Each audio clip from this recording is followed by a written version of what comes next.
पख्तूनख्वा में security forces का दहशत गर्दों पर कारी वार। ISPR के मुताबिक पहली इंटेलिजेंस बुनियाद पर कार्रवाई बन्नू के इलाके बकाखेल में की गई, जहां खारिज की मौजूदगी की तला पर सिक्योरिटी फोर्सेस ने खारिज के ठिकाने को निशाना बनाया। सिक्योरिटी फोर्सेस ने इस कार्रवाई में 5 खारजी वासिले जानलुम किए। ISPR के मुताबिक सिक्योरिटी फोर्सेस ने दूसरी कार्रवाई खैबर के इलाके शगनी में की, जहां 3 खारजी मारे गए जबकि 2 को गिरफ्तार कर लिया गया। हालांकि तमाम खारजी दहशत गर्दी की मुतअद्दिद कार्रवाइयों में मुलव्विस थे।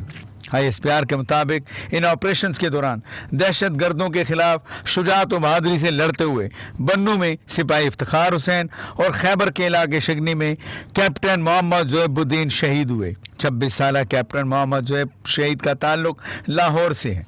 उन्होंने 3 साल से ज़ायद अरसे तक पाक फौज में फ़राइज़ सर अंजाम दिए। 29 साल सिपाही इफ्तिखार हुसैन शहीद का ताल्लुक ज़िला जंग से है और उन्होंने 8 साल तक पाक फौज में दिफाए वतन की खिदमत सर अंजाम दी। सिपाही इफ्तिखार हुसैन शहीद के सोगारान में एहलिया, बेटा और बेटी शामिल हैं। ISPR के मुताबिक इलाके में किसी भी बाकी मानदा खारिज को ख़त्म करने के लिए क्लियरेंस ऑपरेशन जारी है। पाकिस्तान की सिक्योरिटी फोर्सेस मुल्क से दहशत गर्दी के खात्मे के लिए पुरअज़्म है। हमारे बहादुर सिपाहियों की कुर्बानियाँ इस अज़्म को मज़ीद मजबूत करती हैं।